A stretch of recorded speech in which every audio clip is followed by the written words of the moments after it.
So the stream is started. And let's see, we are live.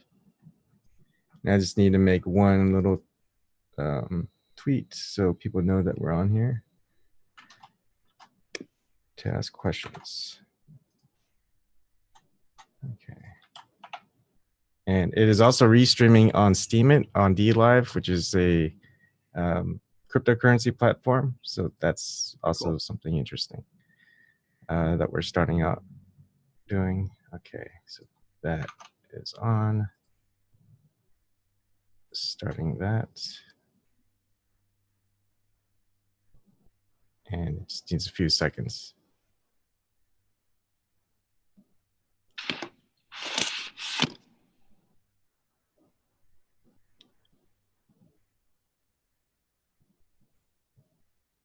Okay, there we go. And start streaming. Okay, we are all set to go. We are streaming to 3 different sources: YouTube, Periscope, and DLive. So welcome, Dr. Shiva. Nice to have you back. You were with us for our first ever online town hall back in September, I believe. Back then, you were running as a Republican. Now you are an independent as of November 11th. So what made you change your stance to run as an independent? Well, the reality is, the goal is to recognize that both of these parties are basically serve the same, establishment. And, we went into this very, very open-minded, because when you guys look at my history, I've never voted in my life before. I never really liked either party. The thing that even got me interested in running in conventional politics was Trump's win. And, but the reality is Donald Trump isn't even a Republican or a Democrat. He's something else. He stands on his own 2 feet, whether people agree with him or not. It's after I went to the inauguration, I decided to run as a Republican, more like a Lincoln Republican. But the reality is, in Massachusetts, the Massachusetts GOP is completely corrupt, and they work in collusion with the Democrats. You see, to get on the ballot, not only do you have to get 10,000 signatures, but you have to get 15% of the delegates who attend a state convention, which takes place in April. As we went around Massachusetts with our bus, which a bunch of students created, we found out we were getting standing ovations at the Republican town committees, who are the ones who send delegates to the convention. And we came to find out that several years ago, another person ran as a Republican, as an outsider, an engineer, a guy who, an entrepreneur, against the current governor. And the reality was they were shredding ballots. He came into the convention with 30% pledged delegates, and he gets only 14.9%. So it became clear these guys are a racket, and they don't want outsiders. They have their insiders. So I wasn't going to wake up in April saying, oh, they screwed me over, right? Yeah. When the writing's on the wall. I mean, on the ground, everyone loves us, and the Mass GOP doesn't even want to meet with us. Yeah. We were the first candidate to announce, so it's clear they're racist in many ways, and they don't want, separate from the race issue, they don't want outsiders. You see, so it's a dual issue here. Yeah. I'm smart enough to know what, I'm not going to go play to lose. So the other important thing is, in Massachusetts, 2.3 million people are independents, only 500,000 Republicans, and 1.5 million Democrats. So the reality is not a blue state or a red state. It's really a state of independents who typically go Democrat or Republican, following the model of lesser of 2 evils. Yep. Now, so I was looking at the donations raised in 2017. Elizabeth Warren raised 14.1 million. The lead Republican candidate, it seems right now, is Jeff Deal, and he only raised maybe about $1 million. But you, as an independent right now, have raised $2.1 million. That's quite a feat for an independent. Actually, their lead guy is a guy called Kingston, who's raised Kingston. Yeah. Okay. Yeah. Deal is who one of the local radio talk show wants. The guy who tried to do a hit job on me. Deal is basically out there lying that he's a fake Trumper. I mean, Elizabeth Warren is the lead never Trumper. There's two other never Trumpers, and Deal was actually a Cruz supporter who Okay. then photoshopped a picture of himself shaking hands with President Trump, and then says he's a Massachusetts co-chair. So he's a complete fraud. I mean, it's almost like you have to expose the entire system in the state of Massachusetts in order to just kind of have a chance. Yeah. So the reality is, why even deal with these guys? Go independent, because you're basically in their trap, and you have to play by their nonsensical rules. And that's not who I am. I've made my money on my own. Why do I want to now, at this stage in life, be a slave to viewpoints that I don't agree with and methodologies that I don't agree with?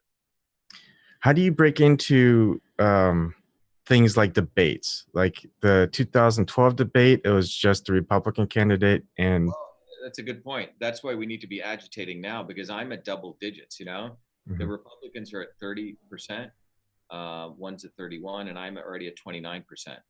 And I think my numbers, you can't trust these polls. One of the Republicans, the guy Kingston, hadn't even announced. No one even knows him. They had him at 32%. So, the reality is the pollsters, the local media, one media, the Boston Globe, which is a pro-Democrat media, published 3 pictures of 3 of the Republican candidates who were running against Warren. 2 of them hadn't even announced. I was the one who's announced the longest, that's gotten the most press, and they leave my photo out. And I think I tweeted out on this. And so I hit the head of the Boston Globe. The reporter, is a racist, went viral, and he called me at home, concerned that I was exposing him. You see, the reality is the liberal haven in Massachusetts is the most racist. These guys attack, quote unquote, rednecks and people from down south, but the real racists are right here in the 5-mile radius of Harvard University. And it's tough because as an Asian, I guess, someone who's it's not black and white. We've got the Asians in the mix, Native Americans in the mix, and they always seem to be for the racial equality, but then when it actually comes to getting exposure for different ethnic groups, they don't do it. No, they're the biggest racists, actually. If you look within the 5-mile radius of Elizabeth Warren's house in Boston, for example, the average net worth of an African American is, guess what it is? $8. This report just came out, $8. That of a white American is $250,000. The point is, in the midst of all of this humbug, like they're the liberal elite who are fighting for the poor dark man and the poor minorities, they've created the biggest racial divide. $8 net worth for an African American. We're not talking about people from Dominican Republic or people from outside. We're talking about local Americans. African Americans is $8, and $250K for an average white American. And that's brought to you by the swamp of Harvard, Elizabeth Warren, who's a sitting senator, Charlie Baker, who's a sitting governor, and Mitt Romney, right? All of these guys are Harvard Klan people. Yeah. And by the way, 30% of Harvard is legacy admissions, right? It's who you know. So these guys are, frankly, the whole notion that they're, care for minorities, care for the working class whites is complete nonsense. They've created the biggest divide class-wise as well as racially, when you actually look at the numbers. How are things like? I know you've toured a lot, especially into the more rural parts of Massachusetts. What's it like over there compared to the city? Well, you have to understand, Massachusetts as a whole is segregated. It's only the 5-10-mile radius out of MIT and Harvard that generates the wealth. MIT, for example, not Harvard, MIT, the high-tech workers and nerds who actually have skills work. Out of MIT came 33,000 businesses, nearly $2 trillion in annual revenue for the entire country. Think about that.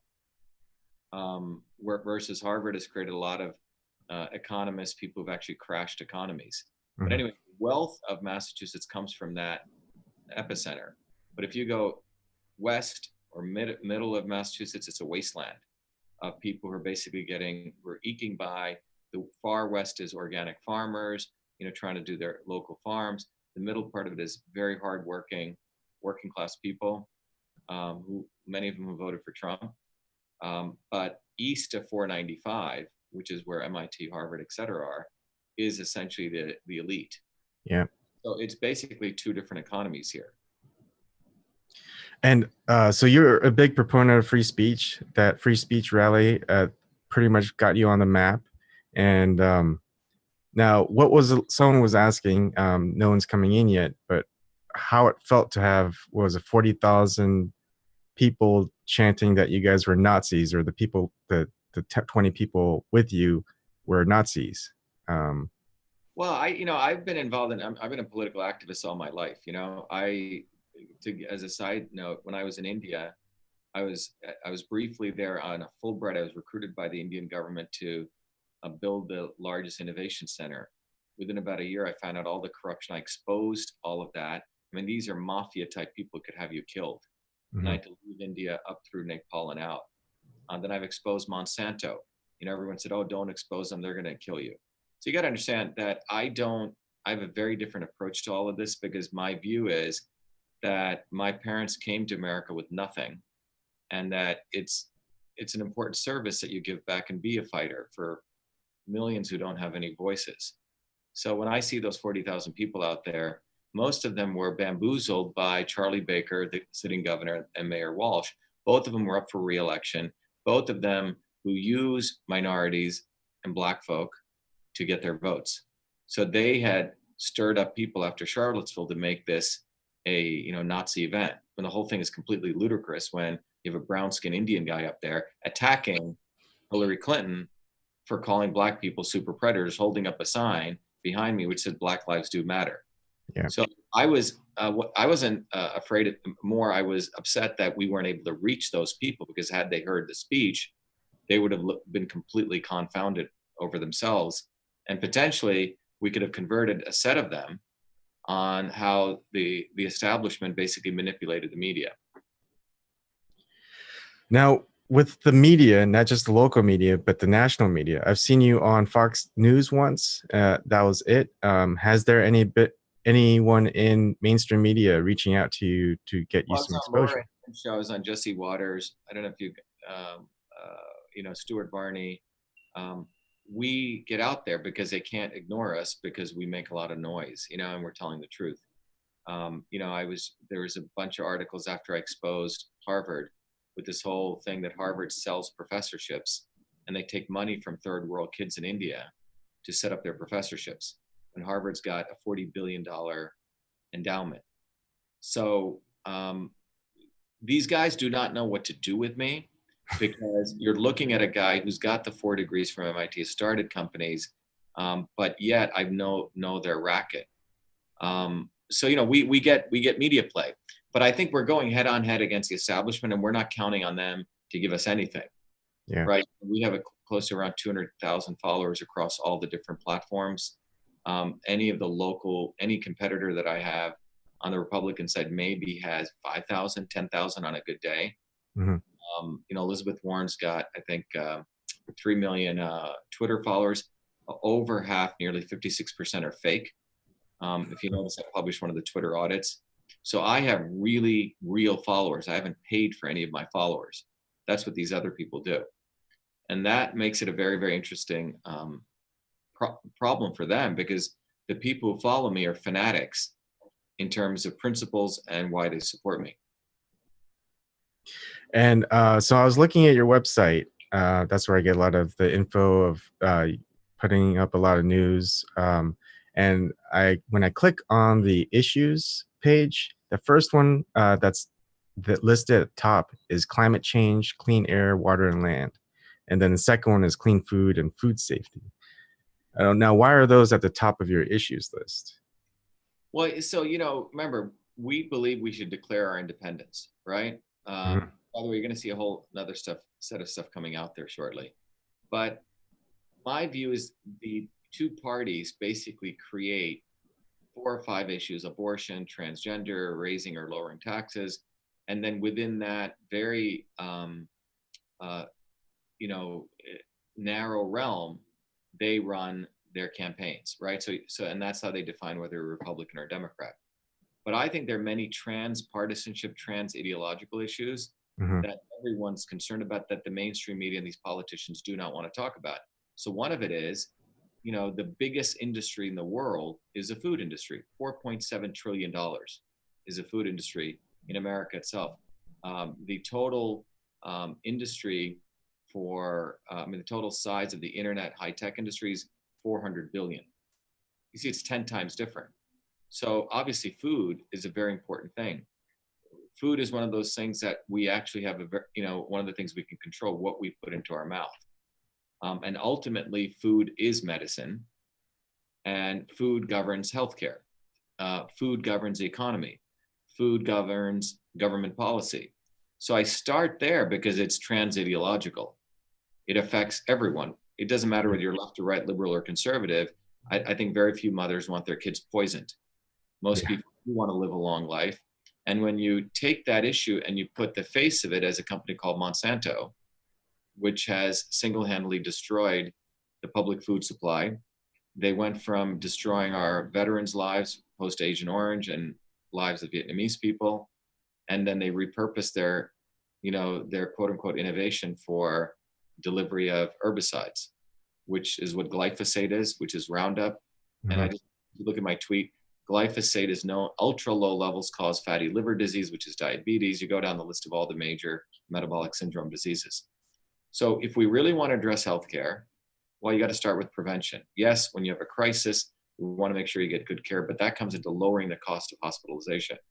But many problems can be solved through food. Yeah, I agree with that. Right. And then the second aspect of it is, who wants to live in a polluted world? I don't think anyone does. But I do not believe, as I showed in one of my videos, the Paris Accords have anything to do with lowering pollution. They actually let China go from 11 billion tons to 22 billion tons of carbon pollution. So we have a situation where people get ideologically involved left and right. But when you remove all the bullshit and you start realizing there's some issues which actually are really core, which never get discussed by the media. Food, our public food supply, how do we actually lower pollution? That's going to come through innovation, not through regulation. And I know a lot about innovation. And the other part is immigration. You see, the immigration issue, both parties have taken sides on it, but when you strip away the core principle, which really should be about meritocracy, that's what this country was founded on. When my parents came here in 1970, they came here because on merit-based visa, right? So when you look at all these issues and you take away the left and the right, you come across some defining principles. That's why those two are up there on our website to start with.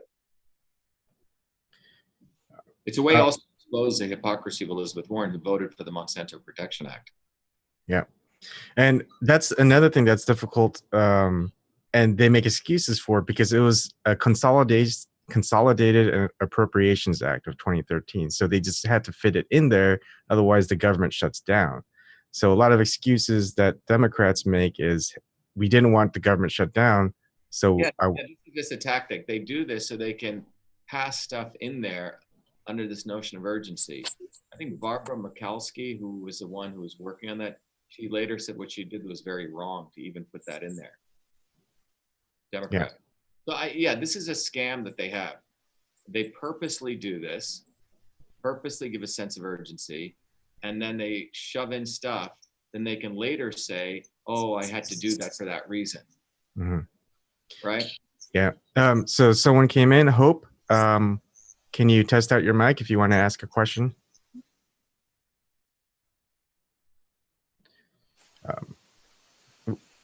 Hope. You're not muted or anything. We just can't hear you. Okay. Well, we'll keep going until Hope is able to figure out her microphone situation. Can you hear me? Oh, okay. Yep, we can hear you. There's some echo. Oh, okay. Is that better? Yes, that's better. Oh, hi, Dr. Shiva. My name's Hope, and I am a tribal member of the Cherokee Nation. And I am not very happy with Warren because of her false claims and because of her support of Monsanto. My question for you is, I'm really concerned about election fraud and voter fraud. And are you concerned about those things too, affecting you? And if you become senator, is that something that you would be concerned about and working on? Yeah, so there are three pillars to our campaign, Hope. One is real health, the other is real jobs, but the foundation of all that is a third one, which we call clean government. And that has three distinct pillars to it. One of it is term limits. 80% of Americans want the way you really handcuff these career politicians is you go back to sort of very important fundamentals. The founders of this country never ever envisioned people wanting to go into politics as a career because they actually, all these guys had jobs, right? They were very adept at doing other things. These guys do not have jobs. Elizabeth Warren has a law degree, but I don't know what skills she has. Can she build something? Can she write a software program? Can she, what skills do these people actually have? But the founders never envisioned career politicians. So one of the part of clean government is term limits. My view is 2 terms in any public office and you should be done. Ideally, you should just have 1 term in any office, 8 years, and that's it. The reason term limits I think are important is it says, okay, I'm going to go serve and then I'm done. It's not a motivation for you the day you get in to start getting reelected. That's a racket that goes on. Second part of the clean government piece that we put forward is voter IDs. In the 70s, or in 80s, the United States government would send observers to third world countries to make sure voter fraud wasn't taking place. And in India, places like that, everyone has voter IDs. I found it amazing the first time I went to vote, which was this past year. I walk in, I have my passport and my license, and I said, do you want my license? They said, no, just tell us where you live. I gave my address, and that's all I needed to give them. It's unbelievable that we don't have that. And the third part of the clean government thing is $1, 1 vote. Let me explain that. It needs a little bit of explanation, which means no candidate running, at least for a federal office, should be able to spend more than $1 multiplied by the total number of registered voters. So if there's 4.3 million registered voters in Massachusetts, no one should be able to spend more than $4.3 million. So, you handcuff these, basically these career politicians with term limits, voter IDs, and limits in a very concrete way, and that's going to go a long way. And that's the 3 things that I want to fight for. The Supreme Court came out against term limits, which doesn't make any sense, or in fact, it's insider trading because no one on the Supreme Court has any term limit, right? So part of the whole goal here is, our slogan is declare your independence from this essentially the establishment, and it needs to go back to the power of you and I, for the people, by the people. In Massachusetts, by the way, as I mentioned to Ebon, the thing Massachusetts does well is innovation, and that's not because of the career politicians. But when you look at the flip side of it, Massachusetts has the worst public infrastructure. It has the worst public integrity, which means it got rated really bad on corruption. And then 3 times the national average for opioid addiction. So that's really the achievements of the career politicians. The reason the state is surviving is because of the hardworking working people and the high-tech workers and the people who come out of MIT. Hope, did you have anything to respond, or would you like Lucas to go ahead and ask his question? Thank you.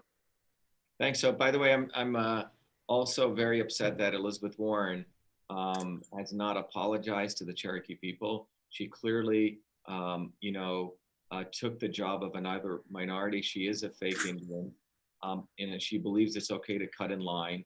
But that's really the policies of these people. They have one yardstick for themselves and another yardstick for all of us. Harvard claims they're for meritocracy, yet she didn't get in there on meritocracy.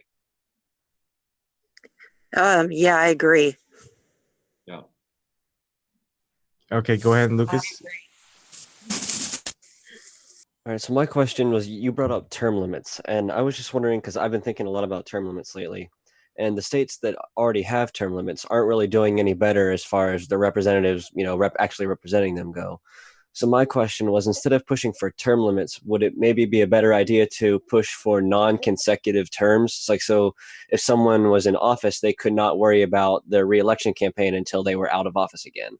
Like while they were in office, they would have to spend that entire time legislating, or else they'd be removed. Because like right now with like the House, they have 2-year terms, which means they spend 1 year legislating and 1 year running for the next year. And if we were to either change the length of the term to 4 years, maybe increase the House to 4 years and shorten the Senate to 4 years, that could solve that. But I also think that the non-consecutive limits, would also help. Yeah, but you're talking about the House. You're saying some states do, right? But is it for the House, right? I'm not sure. I just know that certain states have term limits for congressmen. I'm not sure if it's for both the House and the Senate. Or So part of this thing is, you're going to see us start putting bills up. We've actually started drafting about 15 bills, which you're going to see. Part of the term limit issue is not only for these congressional officers, but it should also be for the swamp, meaning the bureaucrats. You see, what happens is when Washington, for example, is really run by families, the Clintons, the Romneys, the Obamas, and the Bushes. And when these people come in through their way, when they run a presidential election and they win, they actually put all their functionaries, like it's the old czarist model in Russia, right? The czar, even after the Bolshevik Revolution, had all of his people still sitting there. So the point is they have lots and lots of functionaries in there, career bureaucrats. Those people also need to have term limits, because a president can come and go, or a congressman, but you have this other functionaries who get in there on all sorts of, lobbying, etc. And that's why the term limits is not only for politicians, but it should be for functionaries and these bureaucrats who come in and just stick around. You follow what I'm saying? So the term limits should be, these are supposed to be service jobs. It's supposed to be an honor to be in any one of these roles, be it elected or appointed. And once you do that, you should exit from that.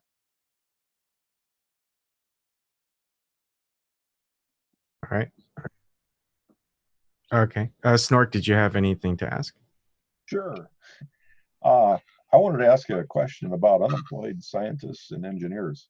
I used to design factories, support them, or go into other factories and fix problems that they had. There aren't very many factories left in the United States. Yeah. And at one point, I think the last time I looked, there was over 100,000 manufacturing engineers out of work or had taken jobs like as insurance agents or in other fields. I am 57 years old. I don't know very many people much younger than I that have designed a large factory. An engineer in the non-academic world used to start off working as an assistant to an engineer. And then whatever drawings they did would be under review of that engineer. And he would talk to the supervisor over him, who was also an engineer. And there was knowledge passed through the generation. We're losing the practical knowledge that used to be done through that system. We no longer have engineers training the new ones after they leave school. What can you do to get us old guys to be able to transfer our knowledge? Would you be in favor of a system that allowed the unemployed engineers to assist in high schools teaching math, giving them ideas of how it could be useful? I have given speeches to high schools on technologies that I thought would be important in their future. And it seemed to help quite a bit, give them an idea of what's going on. There are other scientists. At any given time, you can go on several websites and find just thousands of unemployed scientists and engineers that since the administrations have been laying off anybody that's in a field that can identify the world as being older than 6,000 years old is getting laid off. And what can we do to get all these scientists Yeah, in yeah, use? yeah. I mean, this is one of the biggest things I think is a problem here. You know, I talk about it extensively. You know, in Massachusetts, for every 17 skilled job openings, and the politicians do not bring this up at all. Only one person is skilled. So I'll repeat that. So it's not like there's a dearth of jobs. There's quite a number of jobs, but we don't have enough qualified people. And I think this is occurring for two reasons, and a couple of reasons. I have a solution for this. First of all, the educational industrial complex of these large institutions in collusion with the large predatory student loan companies has created a captive audience where they've convinced people you need to go get a college degree. And those college degrees are never modulated through market forces. So what I mean by that is, if you're come to me and I'm a bank and I want to give you a loan, I'll typically say, hey, show me your past performance, give me your projections of your pro forma, what industry are you in? And then I would take that, my loan officers would review it, right? And we'd say, you know what, that's a horrible loan. We're not going to give you a loan. And for other people say, that's a great loan. Now, when a student goes to these student loan companies, the universities automatically can raise the fees every year. And right when they sign up a 16, 17-year-old kid who probably knows very little about amortization, interest, any of this, the parents are so happy he got into some college, automatically they get given a loan. But the loan companies there's no modulation there. There's no feedback. They give the loan to the student, don't check what field of study that they're going in. Are they going to make any money doing that?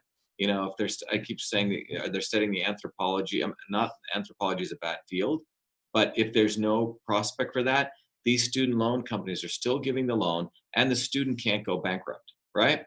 However, in my case, as an engineer, there was lots of jobs when I started school. Yeah. Let me. So what's happened is, so what I'm saying is there's this whole model of the collusion between the educational complex, which just is giving degrees because they have themselves become a money-making, a very, very profitable institution, by the way, who's many of them like Harvard are hedge funds. They take that tuition money, invest it in their endowment, and you know, Harvard's got a $40 billion hedge fund. And that's why I say it's a fake university in many ways. It's really a hedge fund. When it comes to engineering jobs, what we've done is we've devastated the American working class and the engineering base of this country, right?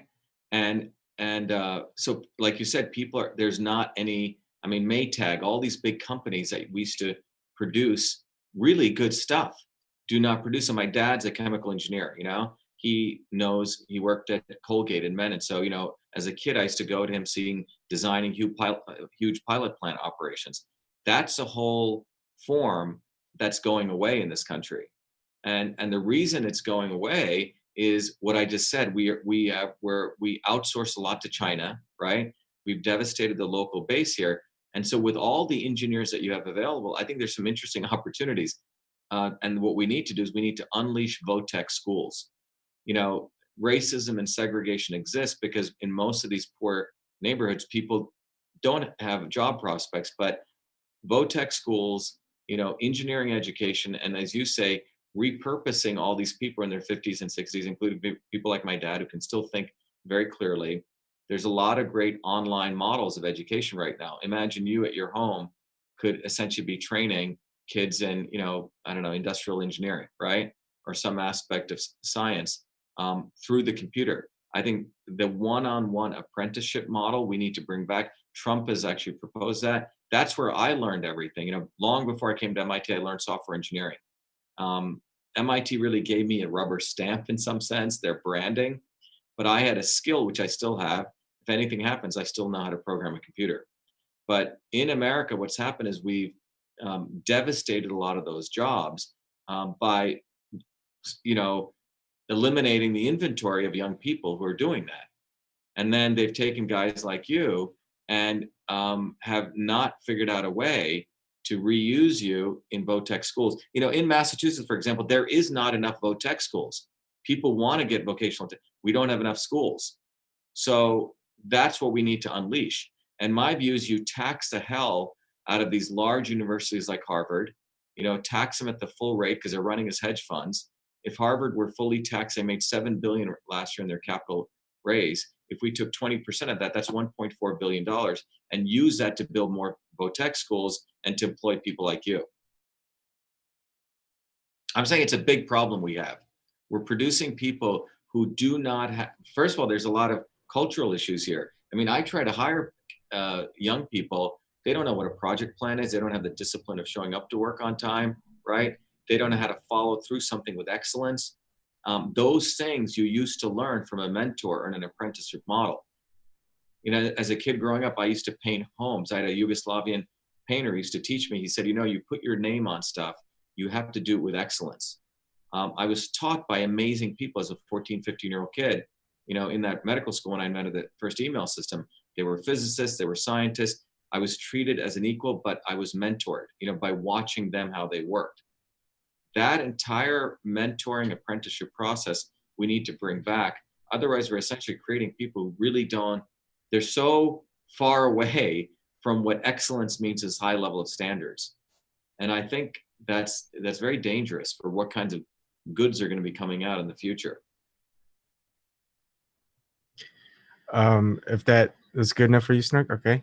So Stevie, if you had a question, and then Dominic, if you want to go ask one after. Yeah, my question was about media and your voters, just to make sure that you're kind of on the same page, and how you keep up to date with what's going on in your area. Like, so where do you get your news from, or how do you make sure that you know what the issues are? Yeah, so I think the question is, where do I get news from, and how do I know what the issues are? Ultimately, you have to go face to face. I'm on the ground a lot. Like, I'll go, in the morning or the evening, later today, I'll go down to the subway station, I'll distribute flyers, you talk to people. You literally have to go into neighborhoods and speak to people, because the reality is the media comes up with narratives, right? They're predefined narratives. And then based on that, then they fit the data to their curve, if you know what I'm saying. So they already have a narrative, and then they fit whatever data they want to find to that. So ultimately, the way to know what people are doing is you have to go among people, you have to talk to them, and that's what we do a lot of. And I enjoy doing that. Ultimately in science, you have to go be close to the actual work taking place. Otherwise, you have all these illusions of what you think is going on. And so, I learn a lot from talking to people. We went to an event, for example, at Malden High School, where Elizabeth Warren was speaking. We were outside distributing flyers. There was a news company which wanted to do a story on me, and the reporter's like, oh, no one's going to take your flyers. They're going in to see Elizabeth Warren. I have a copy of the flyer, but it basically says Elizabeth Warren is an establishment tool. She's a face of the military-industrial complex. She voted for Monsanto. She supports big banks. I mean, we gave out all the flyers. So the issue is, when you go on the ground, you find truth from reality. In Massachusetts, it's not like Elizabeth Warren, everyone likes her. It's just toxic to be a Republican. So people are holding their nose and voting for Warren. And someone like me is an alternative to that. But you wouldn't get that from the news. You would think that everyone in Massachusetts wants to vote for her. So I'm saying ultimately you have to go among people. Social media is great. Modern media is great. But I think unless you go among people, talk to other human beings, get among them, you can get a very, very big difference between truth and reality. Again, the reason, if you look at the last election, Trump was constantly meeting with people. Donna Brazil's books, she talks about this guy, Mook, who was running the campaign. He was all about data analytics and, media buys. Trump was down on the ground. So I think you have to go on the ground. So in many ways, I'm not saying we should be a Luddite, but you have to go among people. You have to go where people are. And I've been all over this state. And I think that's ultimately, what's going on. Right. Anything? I totally agree with that. Okay. Yeah. I mean, you go to we go to Harvard Square and we watch who takes we have these little business cards that we give out, and it's fascinating watching it. also on the subway. You don't need to do data analytics. I don't need to spend tens of millions of dollars. I see minorities take our cards, poor minorities, poor working class people take our cards, older people over the age of 50 or 60, young women, sort of more bourgeoisified women do not, less likely to take our cards. You can see the sectors of people who take our cards and who don't, and you get a real understanding of who's part of the establishment, who's getting benefits, and who's not. And you can only see that when you're giving out cards. You look at people's faces. And you can only see that when you're giving out cards. Who gets excited, who's not excited. You go to Harvard Square, very few people take our cards. Most of them from out of the country. A lot of snobbery, right? And it's not even worth it there. But you learn when you go among, and you see this, amazing pattern, which in half an hour as you're distributing. Dominic, did you have a question for Dr. Shiva? Yeah. Can you hear my mic okay? Yeah. The question I had is in regard to foreign policy. Like, what's your take on us giving money to countries like Syria, Saudi Arabia and Israel, who is in clear violation of UN law? They're occupying Palestinian land. And instead of us promoting sanctions for Israel for their violation of international law, we give them $30 billion a year to help support it. Those people have health care in Israel, they have free education in Israel, and we're handing them $30 billion a year to promote apartheid on the Palestinian people. What's your take on that? Yeah, so, I have a lot of Jewish friends, right? And you have to understand, there's a difference between Judaism and Zionism, right? You don't have to be Jewish to be a Zionist. One philosophy, which is Zionism, has nothing to do with Judaism. It was created by a guy called Theodore Herzl in the 1800s. He collaborated with people like Cecil Rhodes, who was one of the biggest racists in the world. And if you look in the Warsaw Ghetto, when fights were taking place, the Zionists actually disarmed the Jews who were fighting the Nazis. So we have to understand there's Judaism and then there's Zionism, okay? One is not even related to the religious base. It's basically a construct. It's a cultural nationalism that was created by Theodore Herzl, very much like what Marcus Garvey was trying to do in telling blacks that they should go back to Africa, right? It's similar to what Herzl did. He said, Jews were in Europe for hundreds and hundreds of years. They were essentially Europeans. And his response to the apparent racism Jews were getting was, let's go back to another country. And if you read the documents, it wasn't physically the location of the Palestinians where the original goal was. I think their number one choice was Uganda, and then Argentina, and then the British basically gave them this land called Palestine, which was predominantly filled with Arabs. So these are historical facts. My issue is, I tell a lot of my Jewish friends, I said, look, Jews have contributed a lot. You guys have a lot of scientists, really smart people. Why don't you completely divest from your dependency on the United States, right? If, Jewish people are very proud of their heritage, very proud of their intelligence, very proud of their ability to innovate. Why do you so align yourself and are dependent on U.S. monies and U.S. aid, et cetera? Because, your culture is so about being independent. And that creates a very interesting confounding reaction. People say, wow, yeah, we say we're independent, we say we're strong, yet we rely on the United States. And that reliance creates a lot of these problems, because within Israel, there's multiple factions of people. There's sections of Israel who believe there should be a secular state, right? There's other sections which are theocratic, so within Israel, there's a lot of broader discussion about this. But in America, we simply see one segment of that, which is essentially depending on where you grow up, right? One segment of the Zionist segment, which is basically rabidly wants to kill all the Palestinians, et cetera, which has this, like, as you say, this apartheid notion.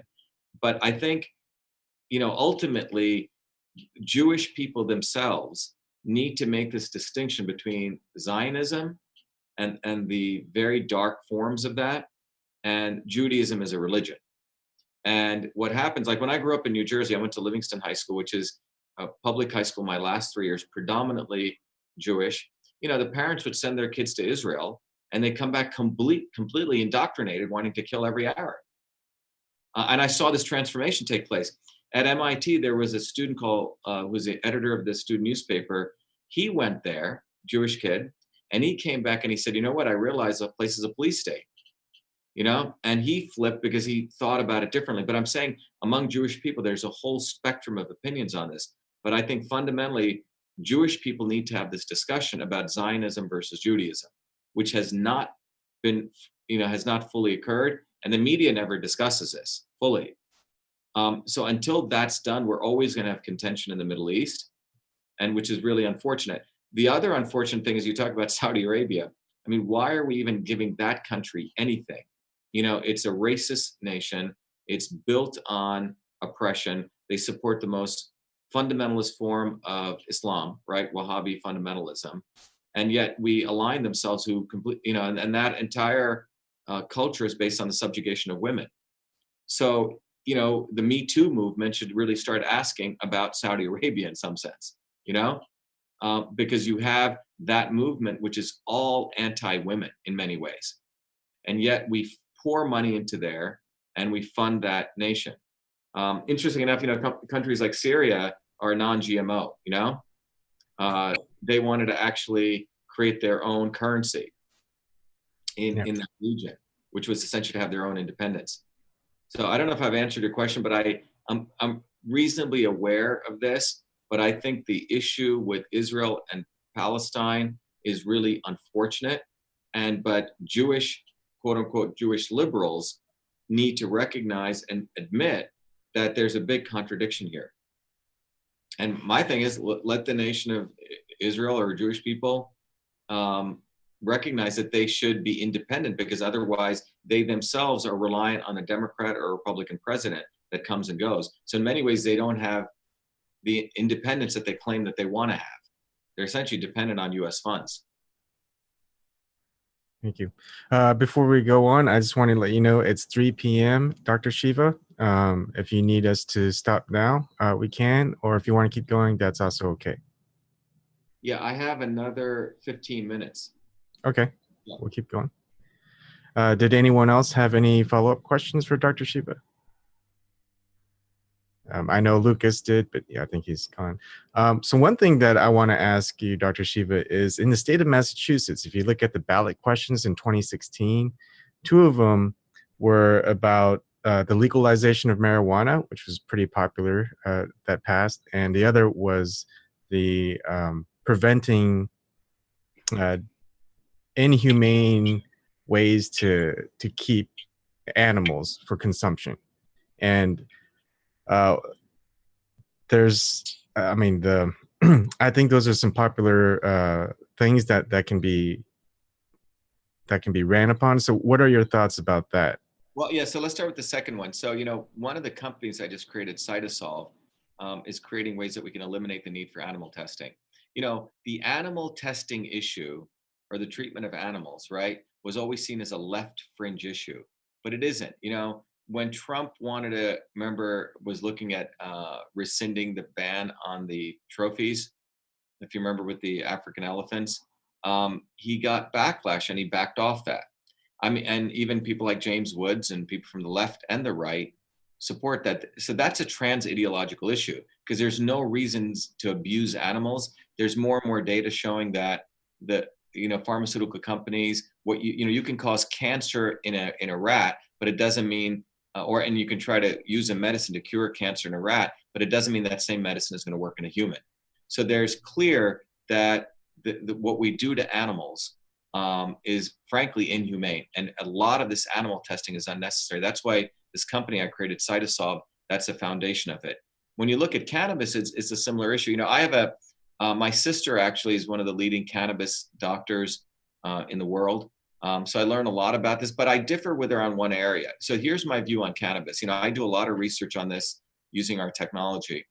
I think we need more scientific research. I think we should make, it needs to be more easier accessible to patients who need it. in epileptics, et cetera. But the reason research is also needed is that on the other side, a child's brain is developing all the way until when they're 25, 28 years old. And I don't think the intention of medical marijuana was for you to smoke it all the time. The level of THC and CBDs is far higher, probably 17, 18 times higher than it was when it was, in its natural form. So I'm of the opinion that what we need to do is, there's a huge opportunity with cannabis. We need to really support scientific research in this.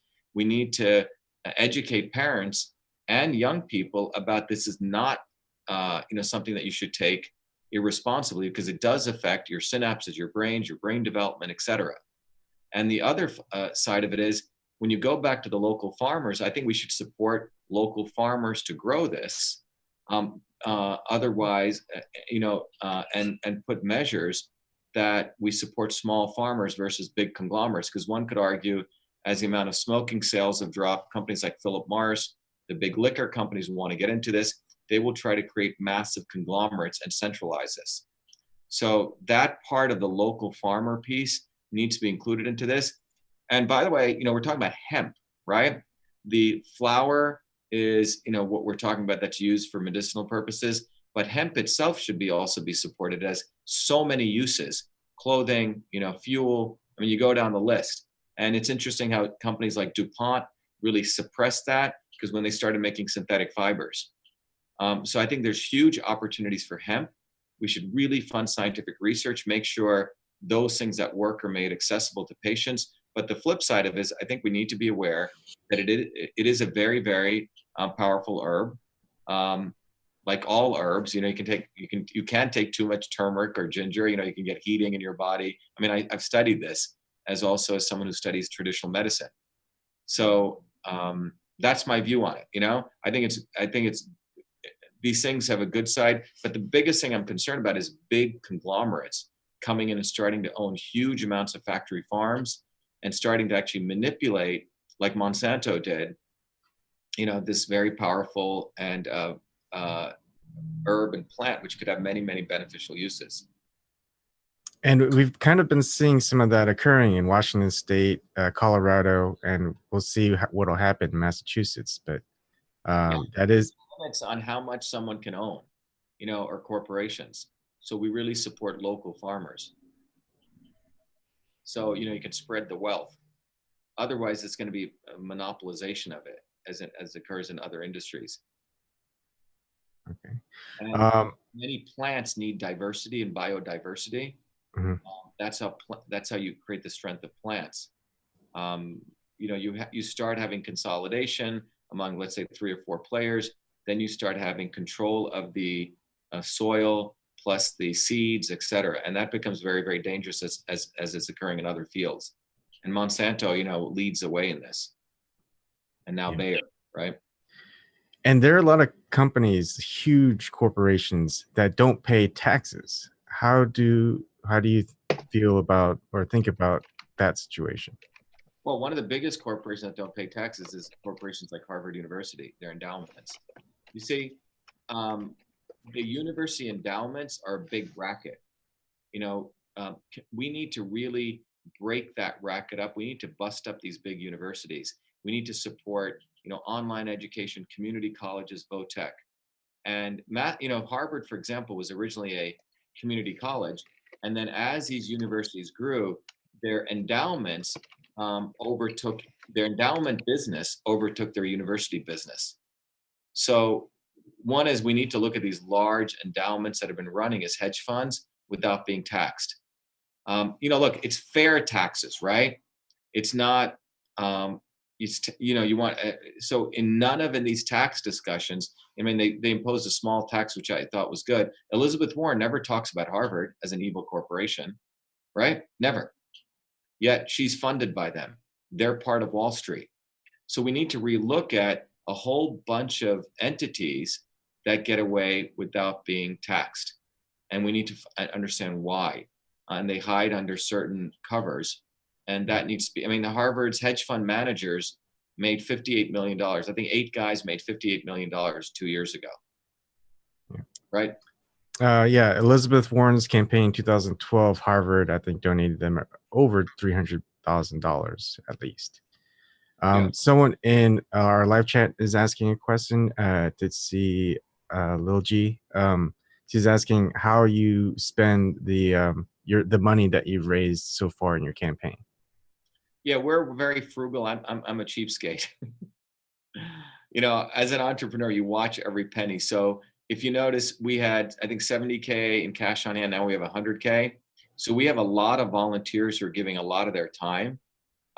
We are going to start spending certain money on visibility, like probably radio ads, TV, some billboard ads in key areas.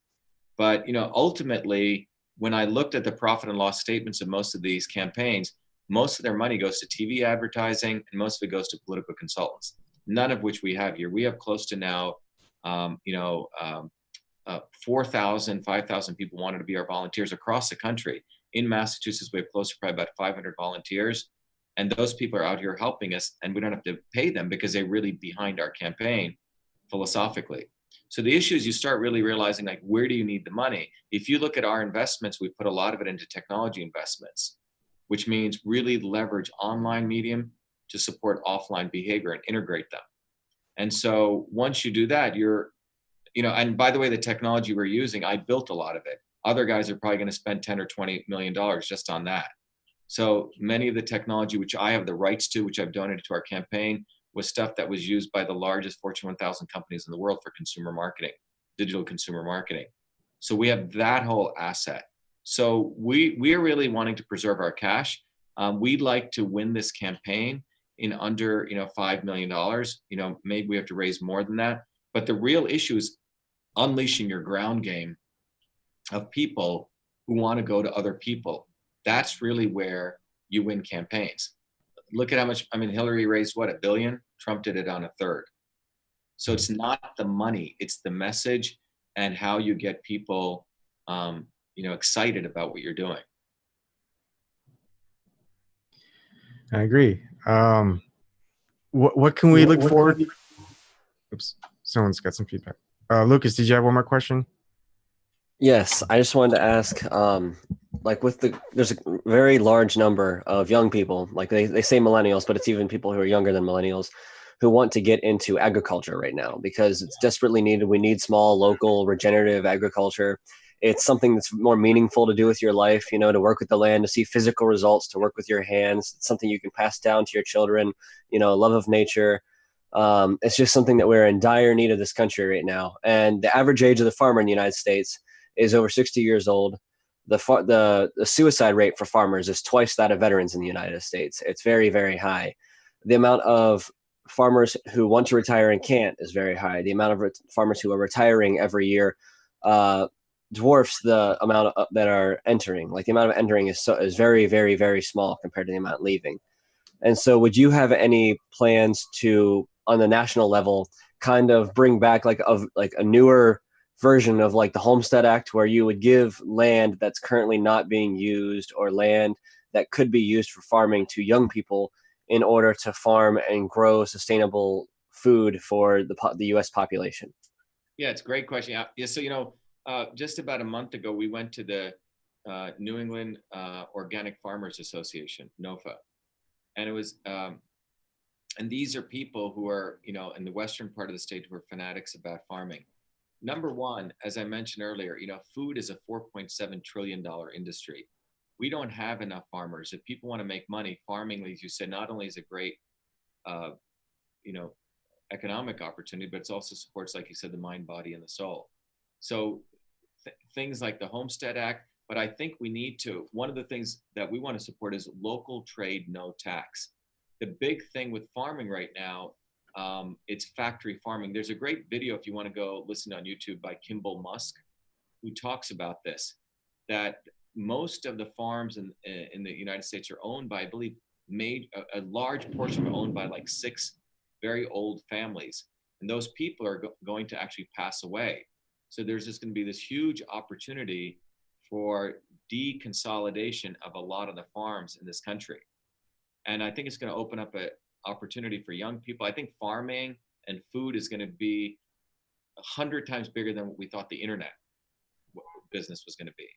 And I think it's going to be a huge, huge economic opportunity. And we need to make incentives for people. But part of that incentive is to keep it local, because what companies like Amazon and Whole Foods are doing is they're industrializing organic food even, right? So because of the supply chain and logistics that they've built, they can move a organic, quote unquote, an organic fig from Turkey to Boston versus a fig coming from locally. You follow what I'm saying? Because of the advances that have come from logistics and operations research work. But the reality is but the real benefit is when we have local farms delivering to local people. So for example, a restaurant today will probably buy most of its food from Cisco, right? Or Aramark, one of the big consolidators. They should be incented to buy the local food locally. And if a food is bought locally and distributed locally, it should have no tax on it. So we need to have the framework that we really drive back stuff to local farming, local produce. And that's where you start you talked about regenerative farming. You have to base it locally. When you work out the problem with food, it's a very interesting optimization problem. You find out that food has to be local because the other mechanisms of industrializing food, big factory farms are destroying, like you said, the suicide rates. They destroy the small farmer. They make it advantageous for Monsanto to forcibly make sure people are paying them IP rights and licensing rights for their seeds. It's a completely screwed up system. So, we need to basically start banning many of these substances like genetically engineered foods, which actually have no safety assessment standards. I've published extensively about this, 5 major papers. We need to really start recognizing that regenerative farming, where you start protecting the top layer of the soil, is how you actually, get the right nutrients in the soil and the soil organisms that protect what grows on it. And the amount of herbicides that we use is a crime. So I think the farming policy and the environmental policy are linked. And if we do it right, we can have a golden age in terms of economics, plus also healing foods for people. And like you said, supporting people mentally.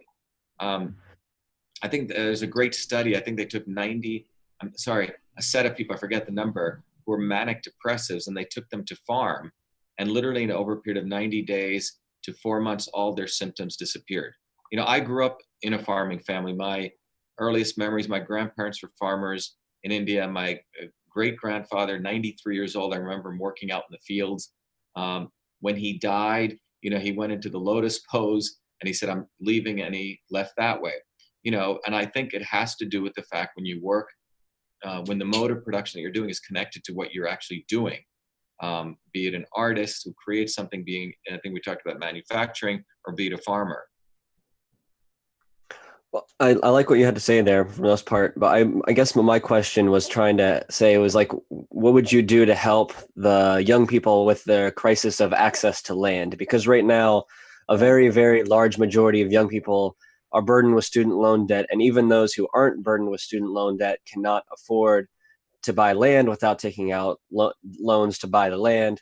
But if they don't have credit, they can't take out a loan. And if they take out a loan, farming requires very large amounts of upfront costs, and the profits and the returns on your investment do not come in for several years until several years after you've begun. So how would you try to make it easier for young people who want to get into farming to get access to land and to keep it so that they can stick with it and not lose everything a year in? Yeah, I think you mentioned the Homestead Act, right? Yes, the Homestead Act of 1862. Yeah, I think we need a sort of a 23rd century version of that.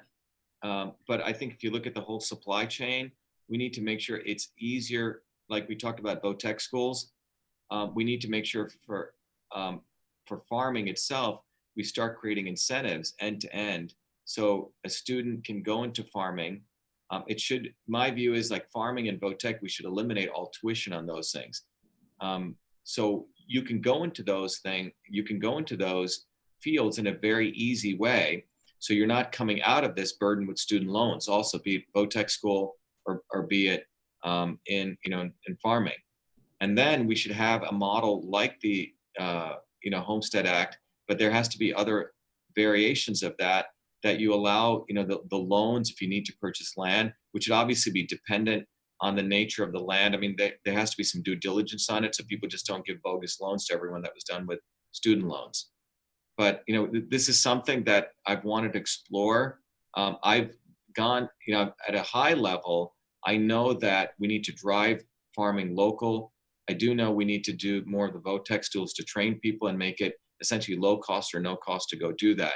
I have not had the opportunity to really figure out how you map out the homesteading, but maybe you and I can do a follow-up. I mean, we have a couple of people on our policy team. We're actually starting to get bills, but if you're interested in doing that, we should map it out. I am definitely interested in doing that. I like farming and food and its connection to politics and the environment was like the main reason I got into politics in the first place. Yeah, me too. And started supporting candidates and researching. So like that's the subject that I am most passionate about and can talk the most about. And like I can definitely put you in touch with people who know a lot more than me and could really help you on the policy side of like fixing a lot of these issues. Yeah, just to let everyone know, one of the things we're doing is we're going to have an open governance piece right up on our website. We're actually crafting around 12 to 15 bills from, a Nutrition Act, all of these different issues. We're going to be putting them up. And as a wiki, we want to open it up. So I'm not going to wait until being elected to be a senator. Why not have an open governance model? We say, look, here's the outline of the bill, get other people to participate, and we keep revving that just like you would do software. So, if you're interested, Lucas, we could do that in this thing, like take a homesteading type act, put it up when we launch this. We're going to be doing this before the end of March. That will literally say, so our platform is not just a bunch of words. Not only here's our platform, here's our actual bills that we would be proposing. And we start building consensus around those bills long before November. That is just mind-blowingly pretty awesome. What should be going for the people, by the people? We have the technology to do that, right? Mm-hmm. So we, for example, crafted a bill on GMOs. We've crafted a bill on student predatory loans, and et cetera. So this would be one to add to that portfolio within the real health. So we have three pillars, right? Government, health, and economy, right? Government for the people, by the people, right? Health for the people, by the people, and economy for the people, by the people. Underneath each of those points on this triangle, we have other sub pillars on them. So under real health, under prevention, we think 25% of NIH funding or more should go towards alternative, looking at alternative health systems, funding that. Most of it goes through pharmaceutical medicines right now. Under the real health thing, is a Nutrition Act, right? Things to incentivize, and this could go underneath that, like the homesteading thing to support farming. So we want to build these bills. And if there are other independent candidates running across the state, let's get them as a part of us, right? Supporting this. So we start showing a movement. Look, as an individual, running for Senate is, can be a very vainglorious type thing. That's not what I'm interested in. I'm interested in using this as a platform to build the movement. So what comes out is we say, look, here's the program. It's a government for the people, by the people. Here are the bills that we have already crafted versus the current establishment of the military industrial academic complex, right? Which is, let's compare what they have and what we've put together. And that becomes part of a movement. But are you sure you don't want to take the Republican Democratic stance of having a bill like saying February 2nd is National Local Farmers Day? They have these bills out there. That's all it is. Yeah, so they just do that just to their feel-good bills, right? Yeah. Politicians, all they're concerned about is getting re-elected. They never, these guys go in with making little money. They end up becoming consultants when they come out. Look, I have a business. Everyone on this phone call probably works for a living, tries to figure out how to put food on the table or try to create something. Politicians do none of that. They are there just to get elected and reelected. And we need to completely destroy that whole model. We need to handcuff the hell out of them. So it's really painful for those kind of people to go into politics. Term limits, voter IDs, so they can't, use a whole, illegal immigrant model. That's why they support this. It makes no sense why we have any type of illegal immigration. And then we need to really support, tight campaign finance. This is all you can raise. This is all you can spend. So it's a function of who you are, what you've done, right? And do you really have any messages that really hit? If not, what happens is people have to raise, in the last election in Massachusetts, they raised close to $250 million, and they spend them in this, and they spend it, most of it, on TV advertising during the September in a 6-week period. So they're not really out there educating people. I mean, Warren is not out there at the T station talking to people. She runs these bogus town halls, which are all orchestrated, right? Then they take a ton of money and they spend it on TV, political consultants. That's not democracy, So I think we want to do something completely different. I think with your guys listening and your support, we want to make this a national campaign in some sense, because it's how people should be treated to get the life that they deserve. Part of what we're doing is, anyone wants to help, we're actually going to be creating a virtual call center. So anyone, if they want to help us, can literally call into Massachusetts and help us with some technology we've implemented. So we can have anyone in the country helping us in this campaign. So the time has been extended past 15 minutes to 24. One last question for me before I let you have the last few words, a few minutes to talk about anything. I take it you're against Citizens United, or would you repeal Citizens United? Yeah. So you're talking. Yeah. So let's just talk about. You see, this is the whole thing with PACs, right? Mm-hmm. Here's the thing: the media always talks about PACs. Are you for a PAC? Are you for Citizens United, et cetera, right? I want to shift the discussion to something a little bit different. Okay. And I want to broach it with this way. Why isn't the media treated as a PAC? Yeah. Why isn't New York Times treated as a PAC? So think about this big loophole that exists right now. If the New York Times gives Hillary Clinton an endorsement, right, that reaches tens of millions of people, probably is worth, hundreds of millions of dollars. They can do that, right? There's a carve out that was done that essentially big media companies can give endorsements, et cetera, and they're not treated as a PAC. So when I'm looking at this as an outsider, right, you and I can only donate $2,700 maximum to a candidate, right, in the general election, right? A PAC can take infinite amounts of money and can take ads, et cetera, but they also have some FEC reporting guidelines, right? But a media company can completely affect elections, but they are not treated as a PAC. So this is where I think there's a flaw in this whole process. So if the First Amendment is freedom of speech, and that's why the media companies say, oh, we have freedom of speech, so we should be able to, well, then don't you and I have freedom of speech, right? Mm-hmm. So if they can, so the issue of PACs, so what the politicians do is they always create these little worlds for themselves where they get us debating, and then there's this big gaping hole over here that it's like a subterfuge that no one discusses. So this is why the Republicans have their media entities and the Democrats have their media entities, right? Because through those media entities, they can influence masses of people.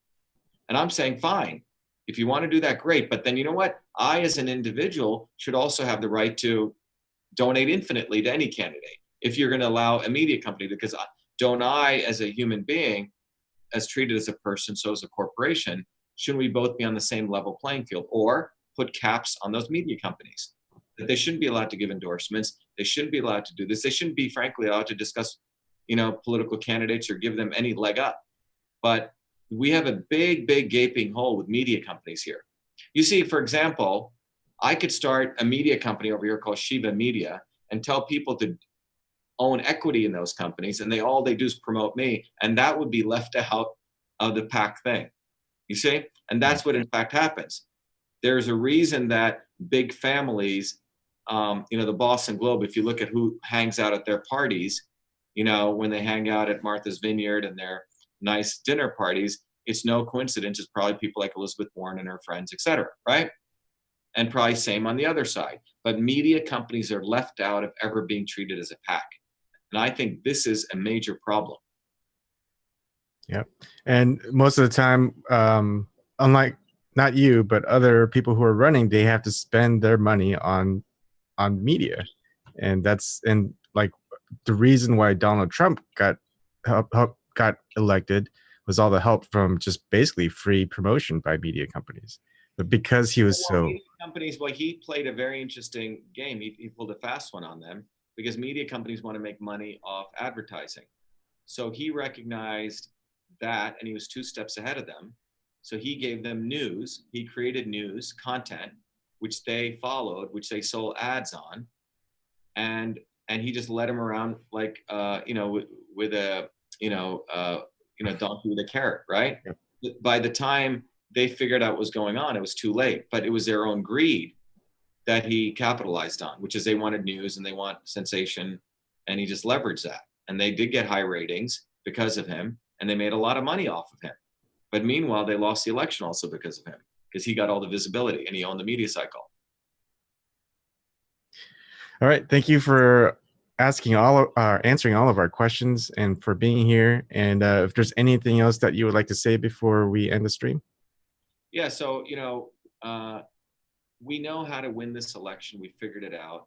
And the principle is that our election is based on going beyond the Democrats and Republicans, inspiring people to recognize that everyday people can run and win, using their intelligence and their innovation. That's the opportunity in Massachusetts. And defeating, the fake Indian Elizabeth Warren, I think has a big opportunity, because the machine of the Democrats and Republicans believes that they can keep outsiders out.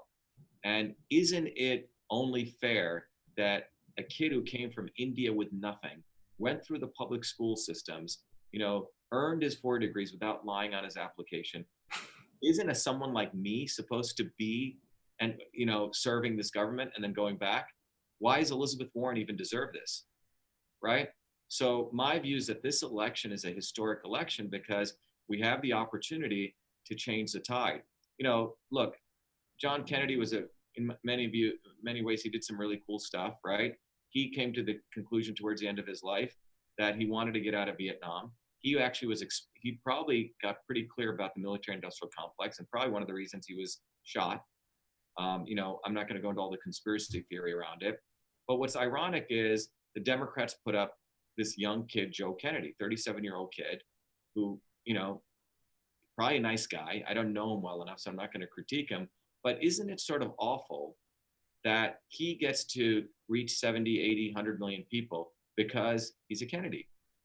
And yet, these guys talk about meritocracy. And I have to work so hard at the age of 53, which I'm willing to do, in spite of all the achievements I've done coming from nothing, to reach the audience. And that's not American. And so my winning this election, or our winning this election, will send a bold signal that let's go back to what this country was supposed to be about: meritocracy. You worked hard, you applied yourself. That's why my parents left India. That's why probably everyone on this phone call, your parents came to this country. And the subversion of that by thinking your name has to be a Kennedy, or a certain name, and then you get preferential treatment, that's a caste system. That's an elitist model. And Trump's winning this, whether people agree with him or not, he sort of threw a bunch of bombs at it. And I think this election in Massachusetts is an opportunity to completely explode that up in a good way. And that's why I think it's important that we win here, because it's the Democrats and Republicans are so consolidated. And if you want to go to the epicenter of it, even though, I keep bringing up the word Harvard, Harvard literally is the sewer that feeds that swamp. It's the one that educates these elite people who think they're better than you or me. They think they deserve entitlement. And Elizabeth Warren is the face of that. She has never said anything against Harvard. She talks about Wall Street. She talks about, people getting screwed over. But Harvard single-handedly, over many hundreds of years, has screwed over many countries. Behind every major economic collapse is a Harvard economist. Literally, you can trace it down to that. Yet she has not said anything against them. And that's why I put a face on the academic industrial complex, which is Harvard. I put a face on the industrial complex, which is Monsanto. And when you want to look at the military aspect of it, Elizabeth Warren is on the Armed Services Committee, right? The military actually rejected certain weapons, and she, through her influence, got weapons, accepted. So you're talking about someone who's the face of the military industrial academic complex. And in Massachusetts, Republicans and Democrats are like this. There is no difference. So I think this election is really, really important. And in a midterm, we know how to win it as an independent. So we need to create a wave now to let people know that they do not need to choose a better or lesser of two evils. There's no need for that. I mean, I think I'm better than the lesser of two evils. Yeah. I think we're better than the lesser of two evils. We deserve better than these two oligarchic, parties. And there's a huge opportunity to win. It's not, it's not like a pipe dream. There's a set of independents, a significant amount of them who vote, who've always voted because they didn't have an alternative. Well, now they have an alternative. And our website is shivaforsenate.com, SHIVA, number 4, senate.com. Help us in any way you can. You can give money or you can volunteer your time. Thank you. All right. Thank you very much, Dr. Shiva. Be well. Thanks, everyone. Bye. Bye-bye.